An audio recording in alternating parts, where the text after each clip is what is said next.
Hey, what is happening? Welcome to The Dust Up. I'm Al Madrigal, joined by my good friend Jay Larson. Today, we are going to be talking to you about murder.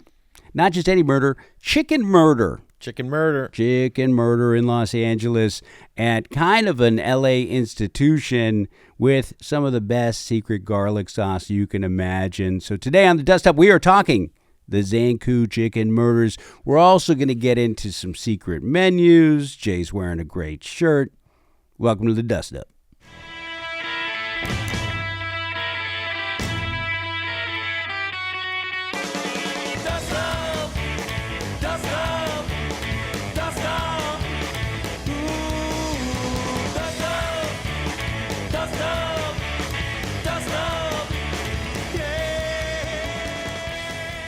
Welcome to The Dust Up. I'm here with Jay Larson. I got to tell you, I love this shirt.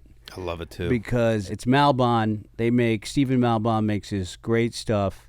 He's a big stoner. He starts this company, and he now lives up in Monterey in like Pebble Beach area and is just living the life. This brand is taking off. You see Jason Day is starting to wear this stuff. Jason Day is the only guy on tour wearing Malbon, and he looks fresh. It's insane how fresh he looks. Looks very cool. But then the guy I go to for golf lessons, Ron Del Barrio, also teaches Stephen Malbon, and Stephen flies him up, and they do other things. But Ron and Stephen are tight. And Malbon golf gear is like, there was a picture of Jason Day the other day, and his caddy looked unbelievable. It looks dope. Yeah, I love it. If I could only play golf, I'd be great. You're getting there. I'm working on it. Do you want to tell everybody what your swing thoughts are? I was playing with this Latino guy, and older, or what age? Older Latino guy, and he looks at me, and great golfer. He goes, "Do you know what I think when I'm swinging the ball?" Because everyone has like a swing thought. Yeah, you want to have positive swing thought of like what you want to be thinking of. What do you want to remind yourself ahead, to do? Whatever you do, you practice swing. But my thing is I tense up and I really want to get it. You know, and with any new golfer, you think you're swinging and you're going to hit it with your arms. But you're saying like you think you need to hit as hard as you can. Yeah, you're going to swing, and then I squeeze the club and it all fucks up. So this guy looks at me and goes, I think of soapy titties. Soapy titties. And he goes, it is relaxing. Soapy titties. Soapy titties, man, are the greatest. Yeah, so I told Del Barrio that. He fucking loved it.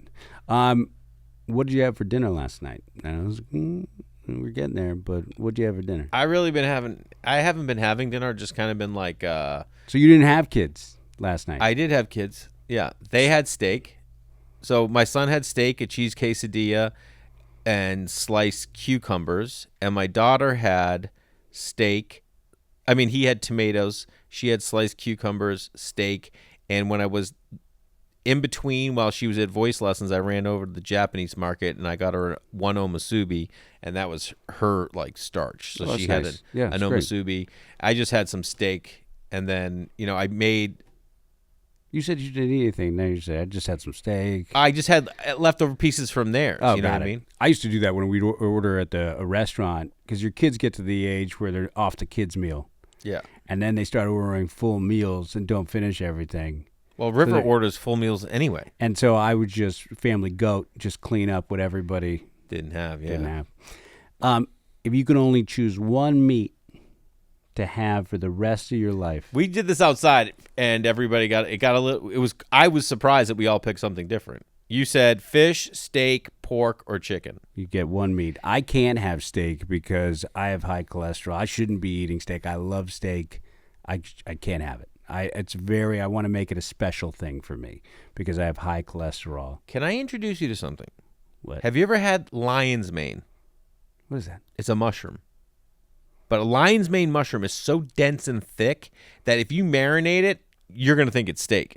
I'm telling you. I like mushrooms. I love mushrooms. Maybe I have had that.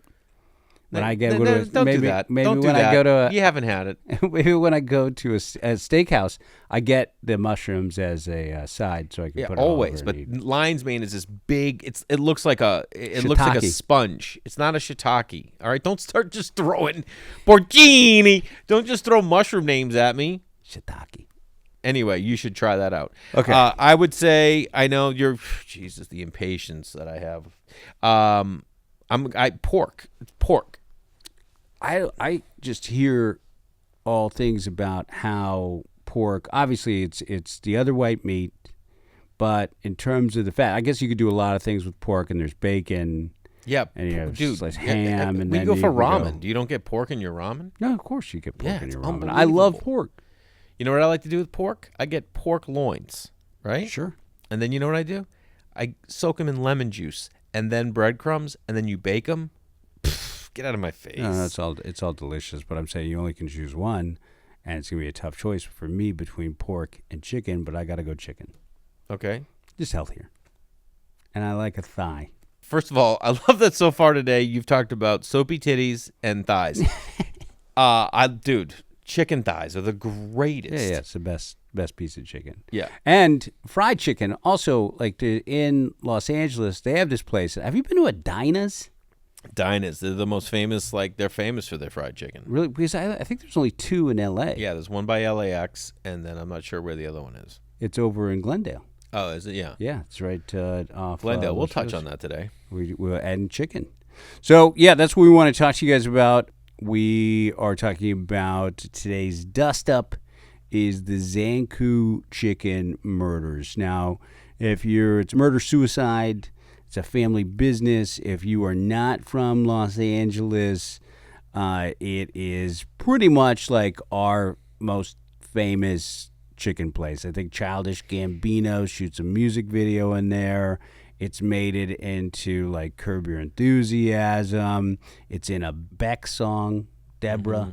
And so it is a famous LA institution. Yeah, it's like, you're going to have famous, like in Boston, we have Pizzeria Regina, and it's like the best pizza in Boston, I think. It's like a local. Yeah, it's a local chain. And how many of those are there? I mean, there's the original, and then there's like in malls, Pizzeria Regina's are popping up. There might be one in like the airport, stuff like that. But it's awesome.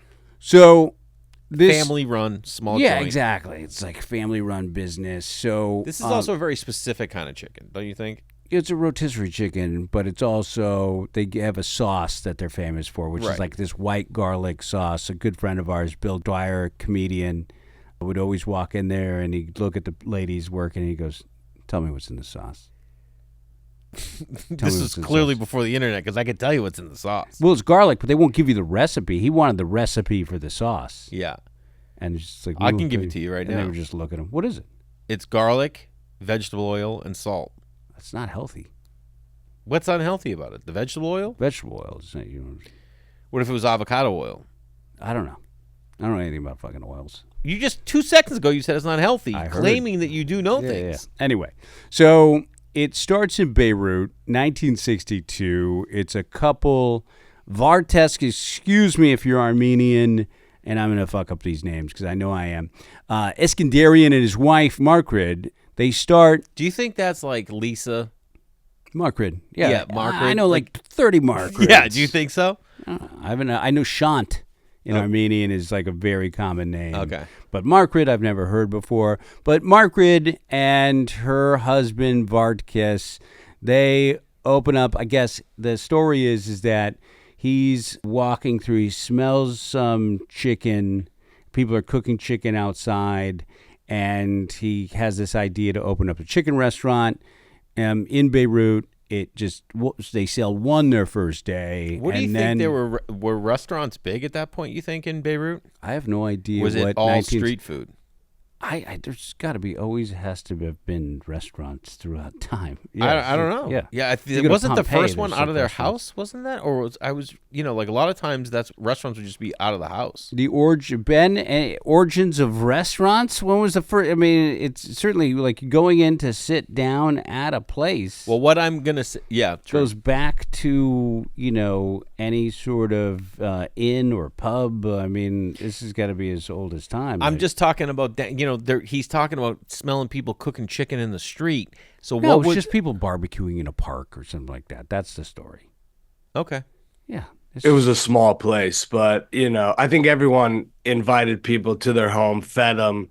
Because that's what goes on in Cuba. If you ever go to Cuba, There aren't But places. that's also because of that- communism. yes, You're not all right. allowed to, right? So anyway, it becomes popular, and they have this son. This son is kind of a fuck up, and so he in Beirut is a bad boy. He's got this fancy car. The restaurant's doing well, and Amazing. he gets in trouble because there's a jewelry heist.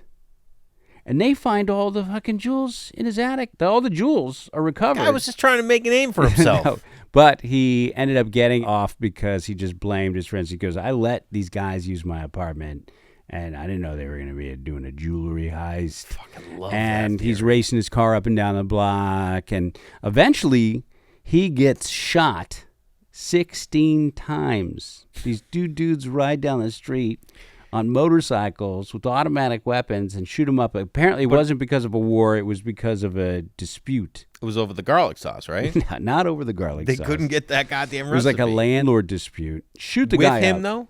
No, not with him. He was just there. He just happened to be. This is like The this. guy's- This is what I feel like a typical day in Beirut would feel like. At that time, maybe there's a lot of conflict and you things ever are been? brewing. No, but I love Lebanese people. Every single person that I've ever met that's Lebanese is the nicest, coolest, funniest person I've ever met in my entire life. Like, they are just delightful. Mm-hmm. It really is true. I don't doubt it. Do you know any Lebanese? I don't think so. Just wonderful. Anyway, hilarious, funny, charming. Even like a couple of guys I know are extremely wealthy. Just the most down-to-earth, joyous people I've ever met. Yeah. Armenians, you don't know what you're getting. They all got resting bitch face. And then it could be the nicest people I've met, like the most wonderful people again, Armenians, but I feel like they're not easy to trust you, and that probably has to do with, again, Armenian genocide and what they've been through. But anyway, we're in Beirut. We got a shitheel son.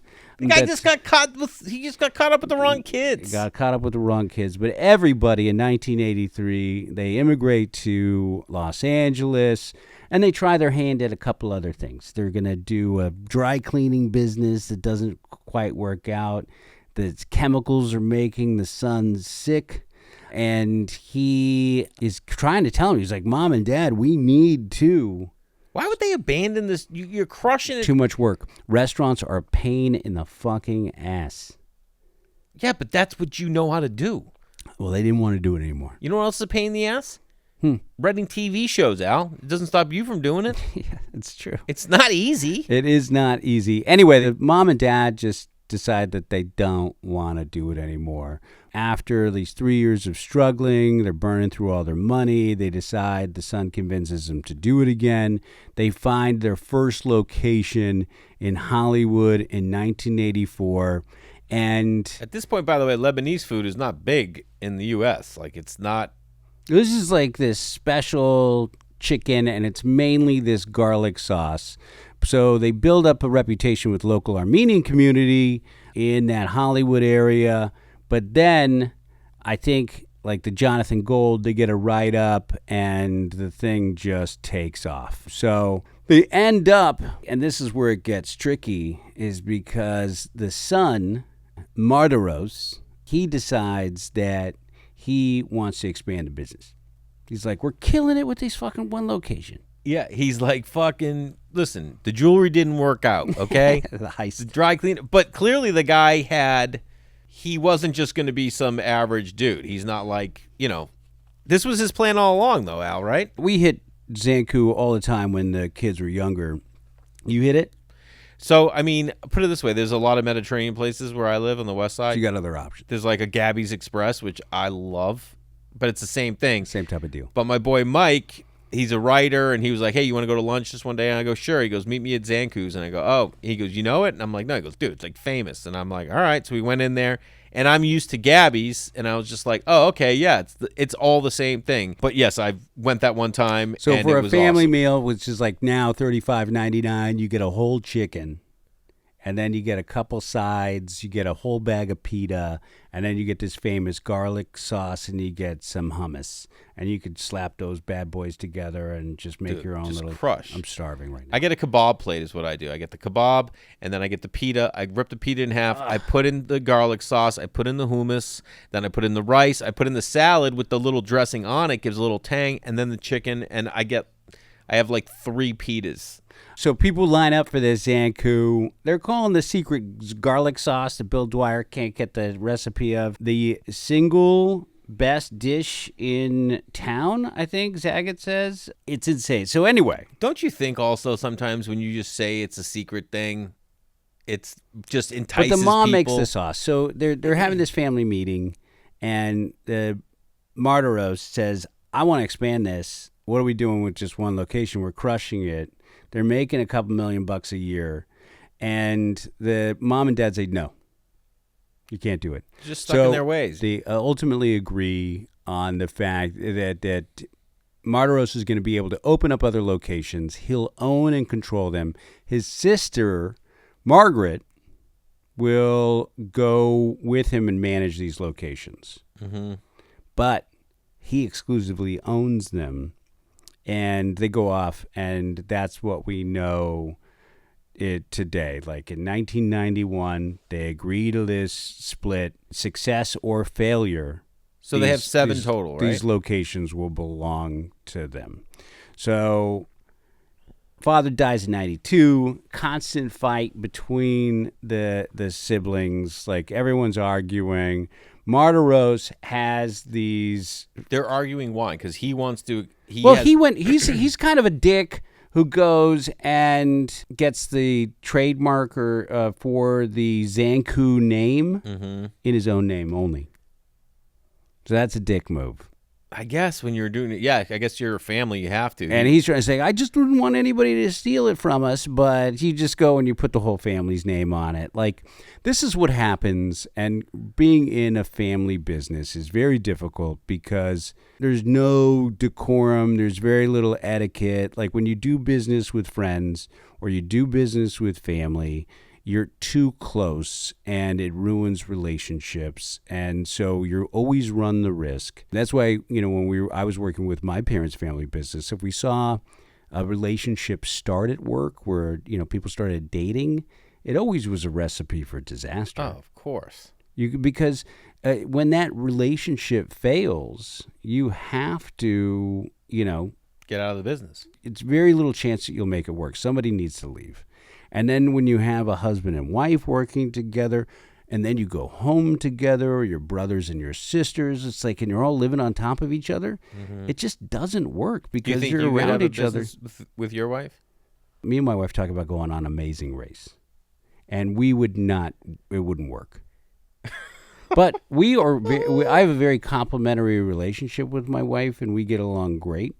So I do think it still comes up. Like, she has a horrible sense of direction, and mine is great. But it also, you always pick on her for her sense of direction because she's Asian. Is it lead into like a racist thing, or is it just? That'd be hilarious. But just you're married to, I'm sure that happens, but no, that is not the case. What is it that she's a bad sense of direction, though? A quick aside: when I was a little kid, my parents tell a story about being 5 years old at Disneyland. And they were probably baked out of their minds, but they can't. Were your parents big stoners? Stoners. Really? Yes. Amazing. And they couldn't find the car when we left. They just lost the car. Jesus Christ. And I kept saying, I know where the car is. I know where the car is. I know where the car is. And then they couldn't find it. They weren't listening to me. And I sat down on a curb and I started crying. I was like, I know where the car is. And they're like, fine, take us to the car. I took them right to the car. I'm like, fucking stoner idiots.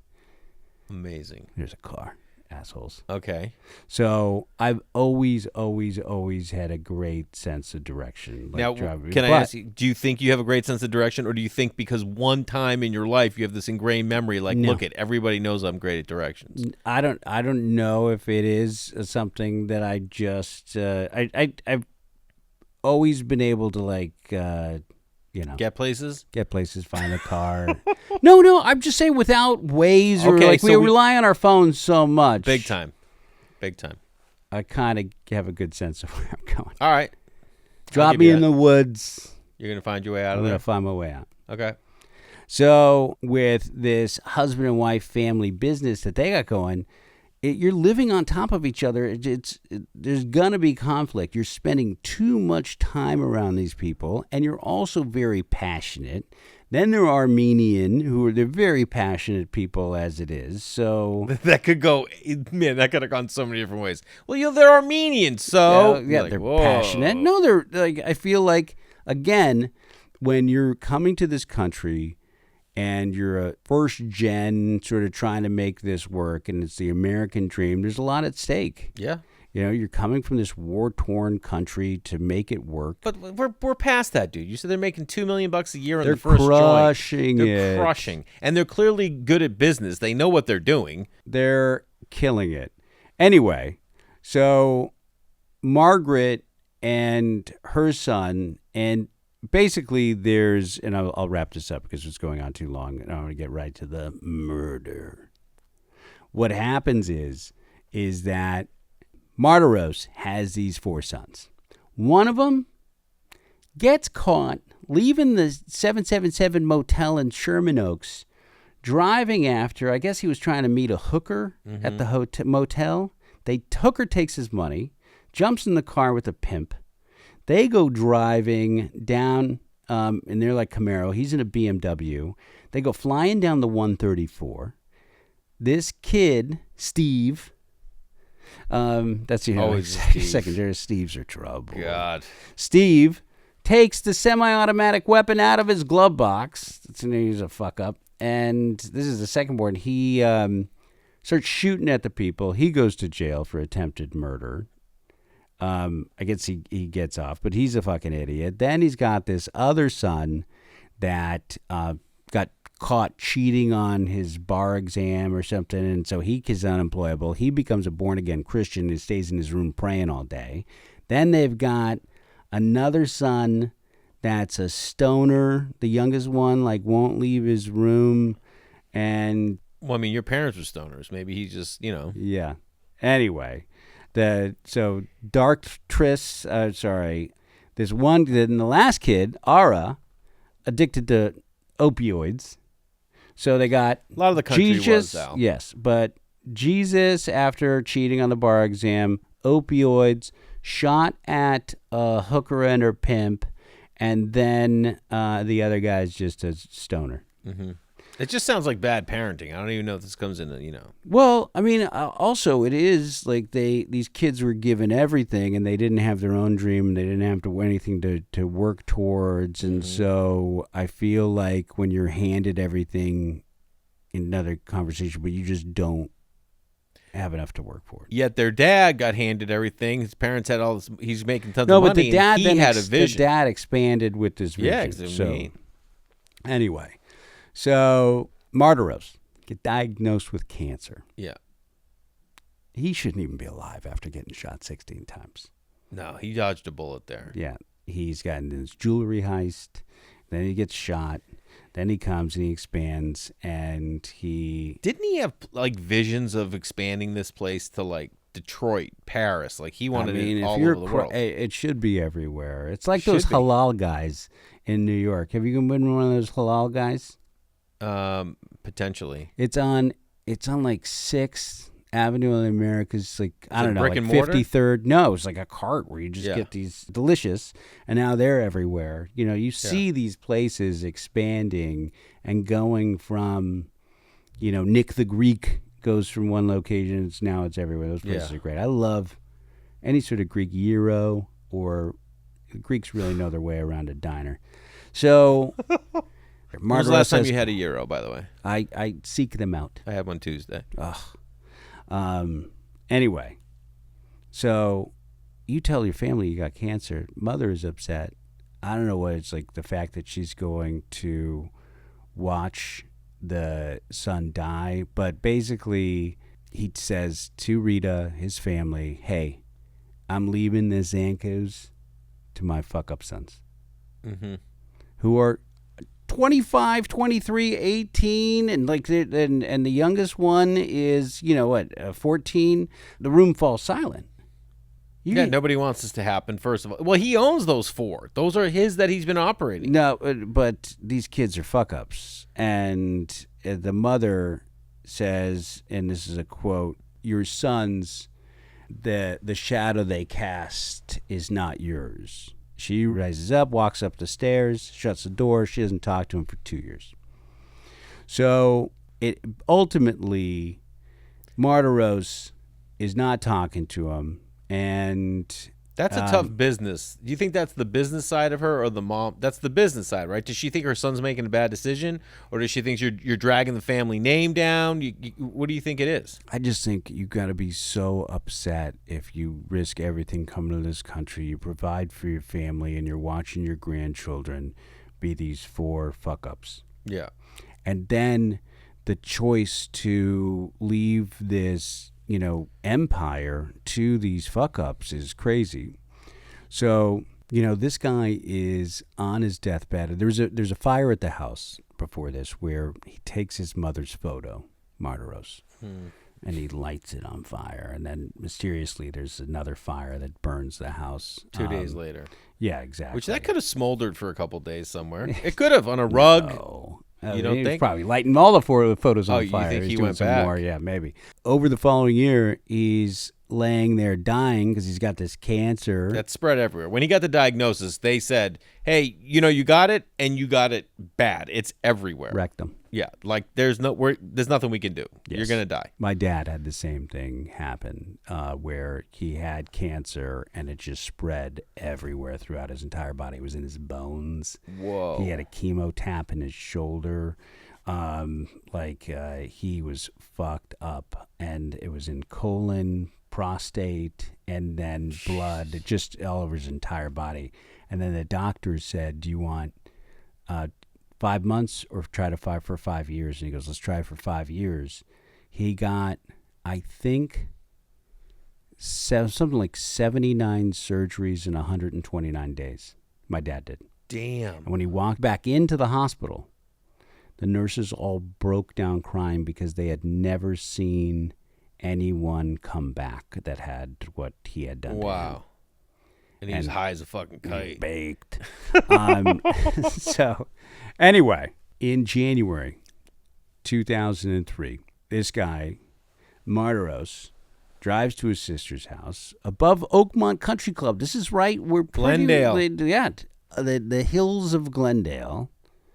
And he pulls out a handgun and he shoots his sister. And then his mother is like, no. 75 years old, Marguerite at the time. Okay. She lived a good life. And she's like, in Armenian, looks at him and says, don't shoot, don't shoot, don't shoot. And he shoots her 8 times. Yeah. That was right in the heart. Yeah. And then, I think his name is Hagu. His nephew, who's like 20 years old or 23 years old, is at the top of the stairwell, looks down at him, and sees the whole thing happen, this poor kid. And then he hears another gunshot. And it's, he committed suicide. He committed suicide. Yeah, Martyros does. So, again, these Zankou Chicken restaurants exist to this day.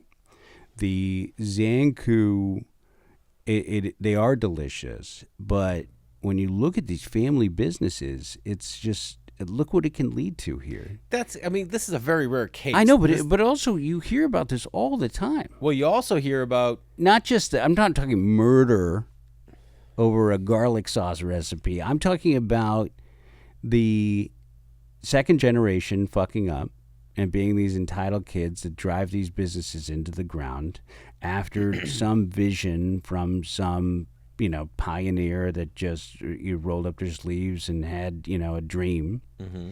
And then the infighting that leads to, worst case, like the violence and also the arguments. Yeah, you got to understand, if you're second generation, they got to want this thing. You know what I mean? Who knows? I mean, I know you're forcing your kids in the entertainment industry, but what if they don't want to? I mean, you just keep forcing them, making them do it. But what if they don't want it? You know what I mean? Yeah. They don't need to do it. I've always told my kids, try hard, be nice. I don't care what you do. Yeah.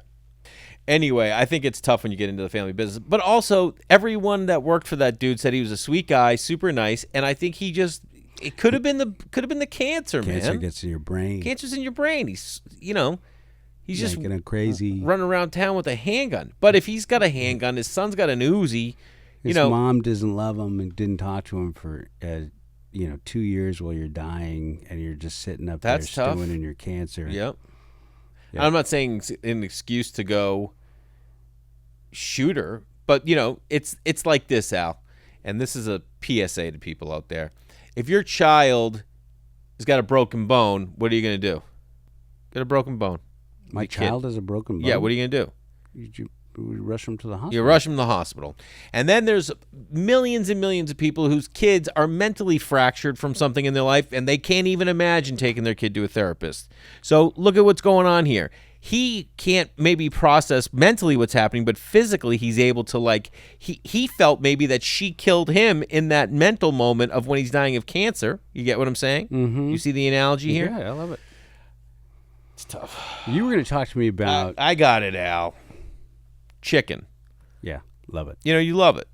So let me run you down. If I had to pick of the 4 meats, minus I don't think your mushroom counts, I pick chicken. And thighs specifically. You like wings? Too much work. What are you talking? They're the easiest thing to do. Chicken wings? It's just it's a little messy. You put them in the oven, you bake them, then you take them out, you toss them in some franks. I'll eat them. Yeah. I'm just saying, if I'm going to choose a piece, I prefer a thigh. Okay. Can you tell me which... did you know that Drake is an owner of a very famous chicken spot in Los Angeles? And do you know which it is? Which one? Dave's Hot Chicken. Have you had it? I don't like hot chicken. Really? What's your beef with it? I thought you loved all chicken. I like it going in. You don't like it coming out. All right. Nope. And I like Raising Cane's. Raising Cane's. Okay, yeah, they're ranked in the top 4 across the country. Texas toast is delicious. And they have a good sauce. Okay. If you had to get a chicken sandwich from any of the major chains, where are you going for your... Chick-fil-A. Chick-fil-A? I'm going for a Burger King original chicken sandwich. Maybe the greatest chicken sandwich It's the ever only created. thing that Burger King does well. That sandwich is unbelievable. Number 10. I used to like their Parmesan. They did a chicken parm. Yeah, sandwich. it's decent. They do it every once in a while. They bust it out. But the I- lettuce, I've been tomato, to that roll. To oof. me, that Burger King is like something out of like 1992. What? The sandwich? Just the whole restaurant. Yeah. It's like I don't go there. Well, maybe that's because the last time you did go. Did you know that at In-N-Out, do you ever go to In-N-Out? Sure. Okay, there's a secret menu. Chicken sandwich is not on one of them. That was a hoax. Well, I know that it's not. I wasn't going to say that. Do you ever order off-menu items at In-N-Out? No. I get a protein style, so we get it without the bun. On lettuce, right? Yeah, but I don't even You know what a really... Flying Dutchman is? What is that? That's when you get the 2 burgers, but they it's take... like a sex thing. Yep. And then one of the people comes around and they have sex with you while you eat it. Yeah. No, it's the grilled onions. There's like big slabs of onions is what you eat it with. That's instead of a bun, they do it. But they're cooked. They're not raw. I know, but that's not good for me. All right. Did you know there's a secret menu at McDonald's? No, there's not. Yeah, there is. And one of the greatest thing on there, you can get the McChicken Big Mac. What the fuck?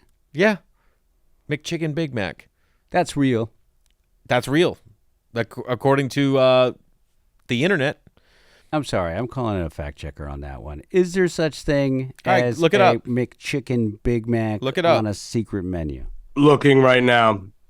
Do you There love... is a chicken Big Mac. Yep. Thank you. It's off menu, bro, at McDonald's. That was almost good. It has its own web page though. Oh, shit. All right, perfect. What do you think the most popular fast food chicken is? Do you know? Most popular fast food chicken's got to be KFC. It's not. It's Chick-fil-A. Look at it. Boom. Look at that. How fucking good looking is that? That does look good. Chicken Big Mac. Get out. But I'm starving right now. It's only 530 calories I out. would fuck that thing up. Have you ever been to Cafe Stella in Silver Lake? I have. Have you ever had their off-menu cheeseburger? What? Thank you. This is the thing I love about food and businesses is there are off-menu items almost everywhere. It's not on the menu. If you ask for it, they're like, yeah, you can do that. So if you go to a restaurant, you go, hey, listen, I see the menu. Talk to me about the off menu. What can I get here? You can. Yeah. I say you give that a shot. Everywhere. Everywhere. Even at a McDonald's. Mickey D's, that's what I thought, because In-N-Out always has that, like, low-key, we only have two things on the menu, essentially, a grilled cheese and a cheeseburger. But the menu, you walk in, you look at it, there's two things. It's like you get a double, a single. That's it. Yeah, but there's all kinds of shit at an In-N-Out. You can get the mustard. The mustard burger, animal style, Sure. Flying Dutchman, protein style. Mm-hmm. But, like, McDonald's is an entire menu of off-menu Dirty stuff. Sanchez. Yeah, I don't think that's something they have there. What else? Last question I want to ask you is, how many chickens do you think we eat a year in the United States? I did a Daily Show thing about the Tyson plants, and you don't want to know how this looks, but a lot. I'm going to say it's got to be in the trillions. It's 8 billion. 8 billion. Yeah, 8 billion chickens a year in the United States. It's a shit ton. That's of so many chickens, dude. 8 billion. 8 I just billions. say they're nuggets. They're everywhere. They're everywhere. My bigger concern is how they raise them, how you getting taken care of them. Like, have you ever tried to do a garden? You have a garden? Yeah. Yeah, it's a lot of work. And what's your yield? You know what I mean? Think about that. And imagine chickens. The You got to amount raise of money chickens. I spend on like 40 tomatoes is ridiculous. It's what I mean. And then you're doing chicken. I mean, come on, it's too much. It's just insanity. I wonder where Zankou gets their chicken. That's the thing. How many chickens do you think they're ripping through at Zankou's a day? Just crushing through chickens. Yep.